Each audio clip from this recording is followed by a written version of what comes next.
আসসালামু আলাইকুম ভিউয়ার্স, আজকে তোমাদের সঙ্গে শেয়ার করব অসম্ভব মজার ব্রেড কাস্টার্ড পুডিং, যেটা বাচ্চা থেকে বড় সকলেরই ভীষণ পছন্দের।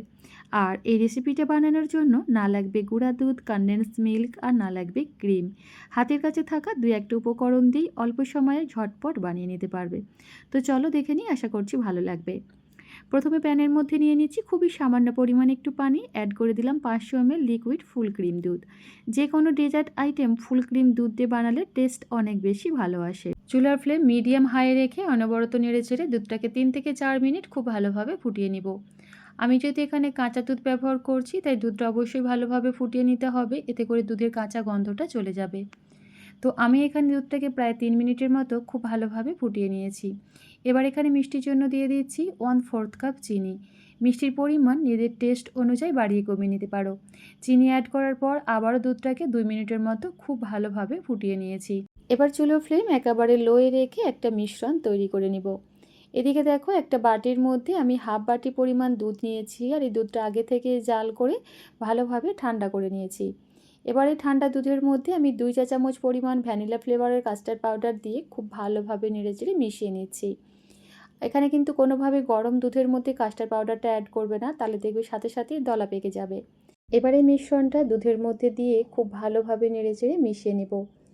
আর কাস্টার্ড পাউডার দেওয়ার সাথে সাথেই দেখবে দুধটা ঘন হতে শুরু করবে, তাই এখানে কোনোভাবেই আর নাড়াচাড়া বন্ধ করা চলবে না। অনবরত নেড়েচেড়ে কাজটা করে নিতে হবে। এখানে দুধটাকে আরও 2 থেকে 3 মিনিটের মতো আমি ফুটিয়ে নিয়েছি। এখন দেখো, কাস্টার্ড পাউডারের মিশ্রণটা অনেকটাই ঘন হয়ে গেছে, তাই এর থেকে বেশি আর কুক করব না। এটা ঠান্ডা হয়ে যাবার পর আরও কিছুটা ঘন হয়ে যাবে।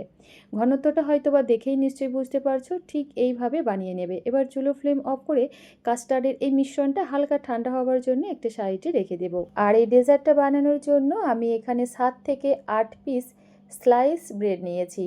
ব্রেডের 4টে সাইড মানে ব্রাউন অংশগুলো কেটে বাদ দিয়ে দেব। তারপর এটাকে 2 ভাগে কেটে নিচ্ছি। তোমরা তোমাদের পছন্দ মতো যে কোনো শেপে ব্রেডটা কেটে নিতে পারো। এবার এগুলোকে ভেজে নেবার জন্য প্যানের মধ্যে নিয়ে নিচ্ছি 2 চা চামচ পরিমাণ সাদা তেল, আর এখানে সুন্দর একটা ফ্লেভারের জন্য দিয়ে দিচ্ছি হাফ চা চামচ পরিমাণ ঘি। এবার এই তেলটা প্যানের মধ্যে চারিধারে খুব ভালোভাবে লাগিয়ে নিচ্ছি। তাওয়া গরম হয়ে গেলে একে একে ব্রেডগুলো দিয়ে দেব।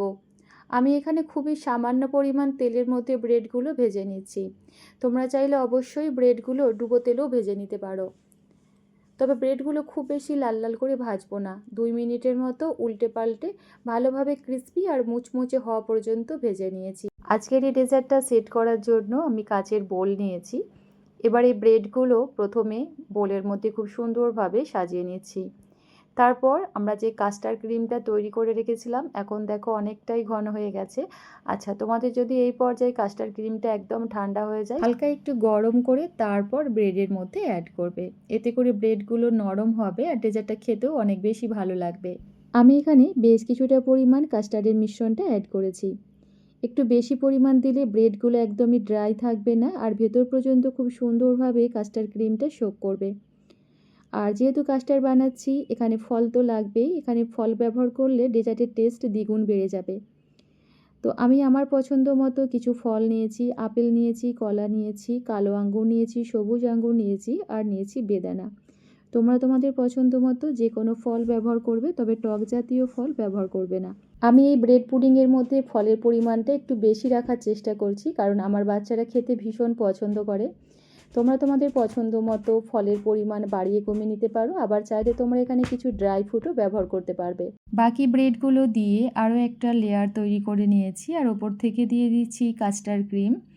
তারপর পরিমাণ মতো ফল দিয়ে দিচ্ছি। তো আমি আবারও বলছি, ফলের পরিমাণটা আমি একটু বেশি রাখছি। তোমরা তোমাদের পছন্দ মতো যে কোনো ফল অথবা ড্রাই ফ্রুট এখানে ব্যবহার করতে পারবে, তোমার বাচ্চারা যেটা খেতে পছন্দ করে। তো দেখতেই পাচ্ছ বন্ধুরা, ডেজার্টটা দেখতে অলরেডি কতটা বেশি সুন্দর আর লোভনীয় লাগছে। আর এই রেসিপিটা তৈরি করার জন্য কিন্তু কোনো রকম নামি দামি উপকরণের প্রয়োজন পড়ে না। হাতের কাছে থাকা 2-1টা উপকরণ দিয়েই ঝটপট বানিয়ে নিতে পারবে। এবার এটাকে ফ্রিজে রেখে ভালোভাবে ঠান্ডা করে নেব। আমি 3 থেকে 4 ঘন্টার মতো ডেজার্টটা ফ্রিজে রেখে খুব ভালোভাবে ঠান্ডা করে নিয়েছি। আর যে কোনো ডেজার্ট আইটেম ঠান্ডা ঠান্ডা খেতে ভীষণ ভালো লাগে। তো রেসিপিটা অবশ্যই ট্রাই করো, আশা করছি তোমাদের অনেক ভালো লাগবে। দেখবে বাড়ির বাচ্চা থেকে বয়স্ক সকলেই ভীষণ পছন্দ করে খাবে। তাছাড়া দেখতেই পেলে বানানো কিন্তু খুবই সহজ। আজকের রেসিপি তোমাদের কেমন লাগলো অবশ্যই নিজেদের মূল্যবান মতামত কমেন্টের মাধ্যমে জানাবে। ভালো লাগলে নিজের ফ্রেন্ড ফ্যামিলির সঙ্গে শেয়ার করবে এবং আমার চ্যানেলটা সাবস্ক্রাইব করে পাশে থাকার অনুরোধ রইল। আজ তাহলে এই পর্যন্তই। আল্লাহ হাফিজ। আসসালামু আলাইকুম।